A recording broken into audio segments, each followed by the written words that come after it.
Voltamos ao vivo do Complexo Cristo Luz, aqui na TVC Panorama para todo o nosso litoral, nesta quinta-feira de tempo nublado aqui no nosso litoral catarinense. Hoje o assunto é direito do consumidor, com a doutora Andiara. Sempre é um prazer recebê-la aqui para ampliar as informações, porque dúvidas sempre tem dos nossos telespectadores.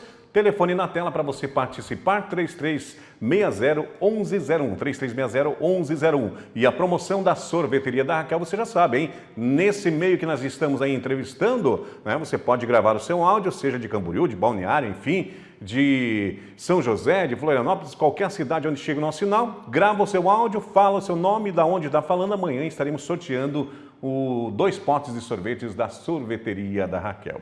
Agora 10h47, doutora Andiara, chegou mais perguntas aqui, né? Vamos aqui. Bom dia, doutora. Minha mãe comprou um celular e já semana seguinte deu problema. Ele já está na técnica, né? Na assistência técnica há 3 meses. Tem algo que eu possa fazer para agilizar o processo, doutora? Seria um caminho já fazer uma reclamação no PROCON, tá? Porque já se passou aí o prazo de 30 dias, que é o prazo que o próprio CDC estabelece para que eles deem aí uma satisfação ao consumidor. Uma vez que ultrapassado esse prazo de 30 dias, nasce para o consumidor o direito, inclusive, de desistir da compra, se for da vontade dele, tá? Nessa situação, se inclusive também o produto, esse celular, ele é utilizado para trabalho, ele já pode ser considerado um produto essencial, e a partir do momento que ele é um produto essencial, eles deveriam, no mínimo, lhe fornecer um outro produto novo até que esse seja consertado, tá? Então, se já ultrapassou o prazo de 30 dias, que nesse caso já está 3 meses na técnica, é importante que você faça uma reclamação no PROCON. Lá na reclamação, se for o caso desse produto você utilizar para trabalho, já deixe registrado também e peça para o PROCON ali exigir para eles que no mínimo lhe forneça um outro celular até que aquele seja arrumado. Muito bem, 10h49. Vamos mais uma pergunta agora do Josué aqui de Balneário Camboriú. Bom dia, doutora. Eu deixei o financiamento do meu carro sem pagar por 2 meses. Eles dizem que não posso mais pagar, acredito eu, porque já foi para o processo. O que posso fazer, doutora? Parece que mudou alguma coisa em relação a isso, né, doutora? Então, na verdade, já faz um tempinho que se você atrasa ali, bastando o atraso de uma parcela, tá? O banco ele já pode entrar com ação de busca e apreensão, tá? Uma vez que entrou com ação de busca e apreensão e uma vez que saiu a liminar, aí para você fazer a purgação dessa mora, não vai ser só as 2 parcelas que estavam em atraso. E aí, o que significa a purgação da mora? É você fazer a quitação da dívida, só que a legislação ela exige que essa quitação para você retomar aquele bem, ela não pode ser apenas daquelas parcelas que estão em atraso, ela deve ser da totalidade da dívida. E isso dificulta certamente muito a retomada do bem. Então, o que você precisa fazer é o seguinte: verifique se de fato há um processo já no nome daquela pessoa que está ao financiamento daquele veículo. Se tiver um processo e ainda não saiu a decisão do juiz, que é a decisão de urgência, para pegar aquele bem, você ainda tem uma chance de tentar negociar as parcelas em atraso. Agora, a partir do momento que saiu a liminar, aí o banco ele vai se valer disso para evitar uma possível negociação. Aí o consumidor ele vai ter que ter o valor total da dívida daquele contrato, caso ele queira retomar o bem para ele. Nossa, que difícil que ficou então agora, né, doutora? Porque se já estava difícil para o trabalhador que perde o carro, no caso de busca e apreensão numa blitz, ou seja lá, pagar a prestação atrasada, imagina agora ter que quitar o veículo para poder retirar. Mais difícil ainda, né, doutora? Infelizmente, tá? E eu acho que isso talvez não vá mudar, é que a legislação no Brasil ela é muito pró-banco, né? Então a gente sabe que os bancos eles possuem um lobby muito grande, né, no Congresso Nacional, e a legislação ela sempre tem umas alterações que acabam beneficiando de certa forma ali o lado do banco. Então é importante que o consumidor fique atento a isso e também, às vezes nesses contratos, passei por alguma dificuldade financeira, certo? Nesses contratos de financiamento, às vezes pode ser que tenha um seguro prestamista, que é um seguro que lhe resguarda em caso de desemprego, né, e que pode efetivamente às vezes lhe ajudar a suprir essa dívida. Então, quando isso acontecer, dá uma olhadinha no próprio contrato de financiamento e, se não tiver, peça uma cópia, que às vezes pode ter que tenha esse seguro e isso pode lhe ajudar. Muito bem, 10 horas e 52 minutos, vamos seguir em frente. A Cláudia deve ser uma estudante. A escola da minha filha está pedindo para levar um jogo de lápis de uma só marca. Somos obrigados a levar, doutora? Então, Adilson, não é, tá? Então, se a escola está solicitando um material apenas de uma determinada marca, essa exigência por si só já é considerada abusiva e ilegal. Então, a escola ela não pode exigir um material de determinada marca, até porque, se isso acontecer, o pai ali ou a mãe pode e deve fazer uma reclamação junto ao PROCON e o PROCON vai fazer uma intermediação ali, e se for o caso, até fazer uma aplicação de uma multa a esse estabelecimento. Exigir marca, exigir um tipo de material que, em regra, é de uso coletivo, também é uma prática abusiva e não pode ser realizada pelas escolas. Ou seja, a exclusividade não pode acontecer, né, doutora, nesses pedidos aí de materiais pelas escolas, né? Não pode acontecer. Tem mais uma pergunta da Rose, ali do bairro Monte Alegre. Eu fui comprar os materiais para minha filha, mas o preço está muito alto e achei preços abusivos. Posso fazer alguma coisa a respeito disso, doutora? Olha, nessas situações entra aí nossa função como cidadão, de também fiscalizar, tá? Uma vez que o consumidor vai até determinado estabelecimento comercial e verifica, né, que aquele preço está muito acima de um outro estabelecimento, às vezes não necessariamente isso é uma prática abusiva, mas o consumidor ele pode levar isso até o PROCON e o PROCON vai analisar se de fato aquele estabelecimento comercial está realizando alguma prática abusiva e aplicando ali um preço acima da média do mercado.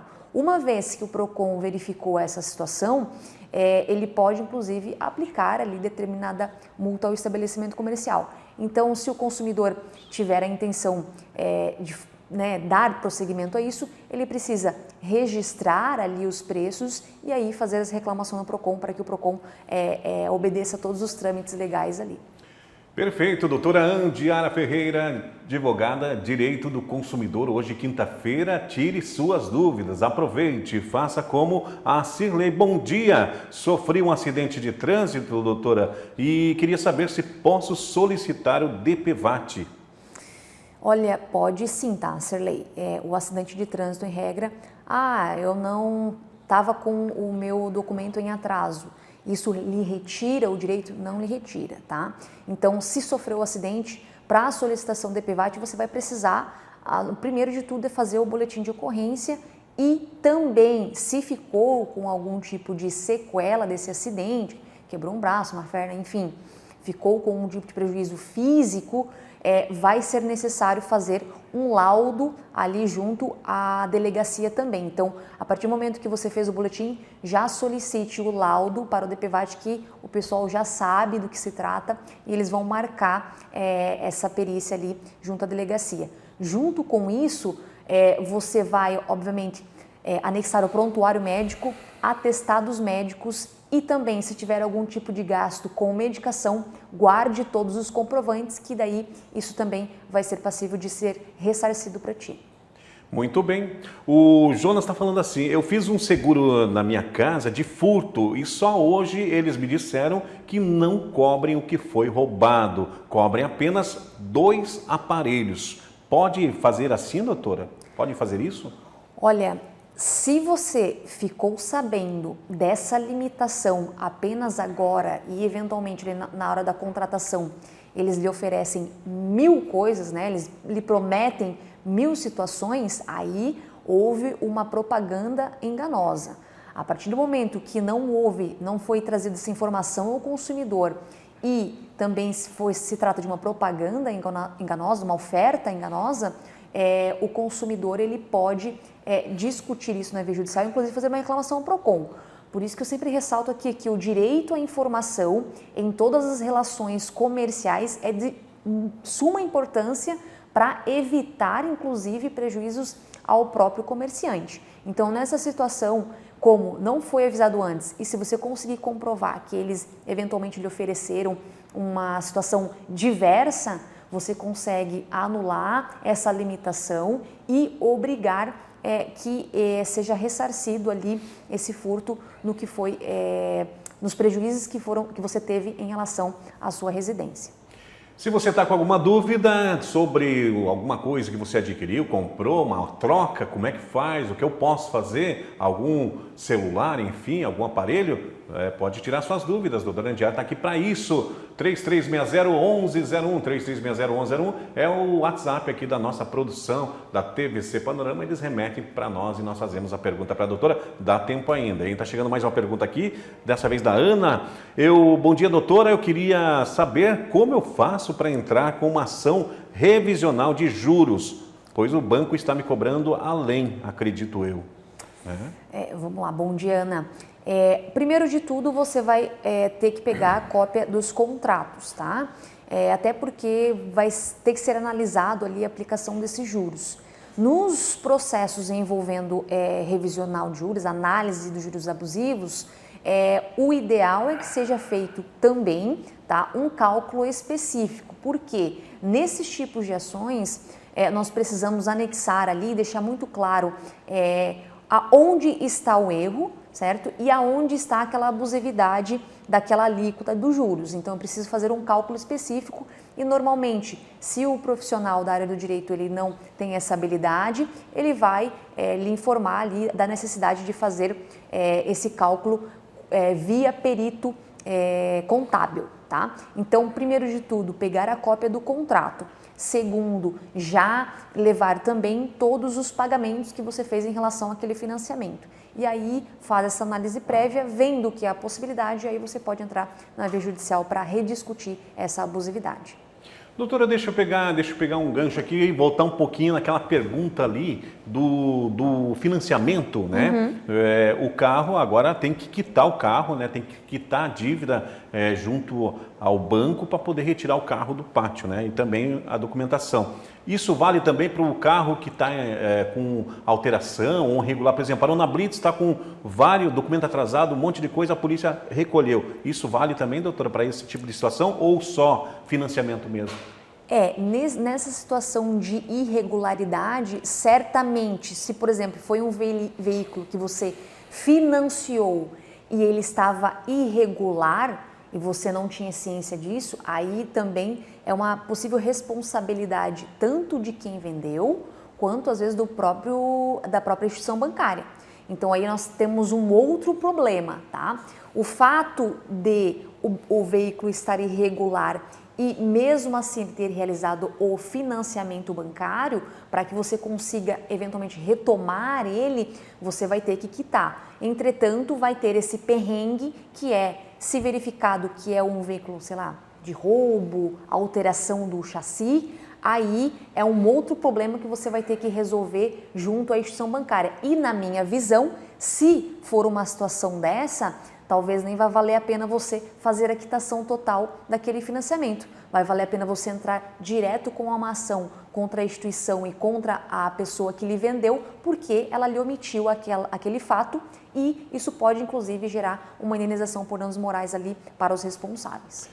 Muito bem, 11 horas e mais 2 minutos. Eu vou agradecendo a doutora Andiara. Hoje trouxe assuntos pertinentes, assuntos para tirar dúvida nos nossos telespectadores aí de toda a nossa região sobre direito do consumidor. Vou agradecendo a doutora, esperando aí na próxima quinta-feira aí, vai ter um tempinho, final de semana, para descansar um pouco. Na próxima quinta temos encontro marcado aqui no programa novamente. Obrigado, doutora.